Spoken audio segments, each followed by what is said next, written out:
Испораката на природен газ во земјава не е прекината, но ситуацијата е комплексна, вели министерот за економија Крешник Бектеши, по информациите дека руски Газпром ја прекина испораката на газ кон Бугарија и Полска заради нивното одбивање да го платат овој енергенс во рубли.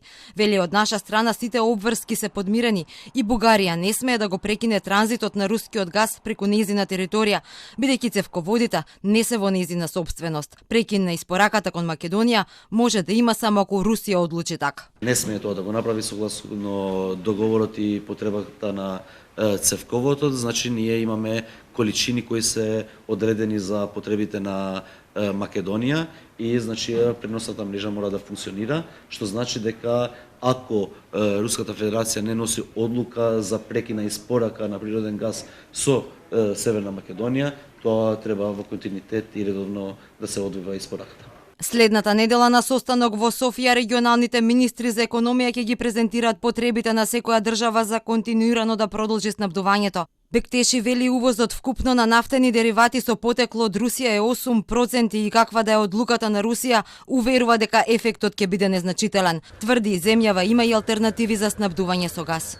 Ние зборуваме за LNG терминалот и за интерконектор со Република Грција како проекти каде што директно сме вклучени како држава, се со цел да направиме диверсификација на снабдувањето со природен газ.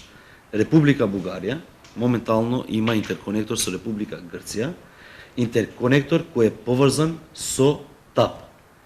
Количините, прекуграничните количини, да бидам поточен, во интерконекторот меѓу Македонија и Бугарија се резервирани до 2030 година од страна на Газпром. Ако се раскине тој договор меѓу Булгартрансгаз и Газпром, значи ние ќе имаме опција да се снабдуваме со природен газ од други извори.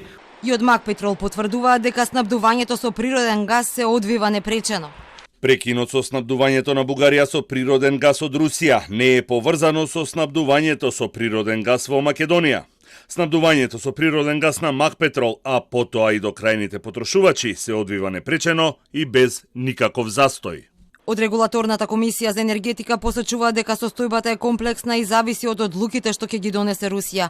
Ги потсетуваат компаниите дека согласно правилата се должни да обезбедат услови за користење на алтернативна енергија во случај да нема природен газ. Макпетрол, кој е долгогодишен трговец со природен газ, ги има подмирено обврските кон Газпром на време, што подразбира стабилна испорака на природен газ.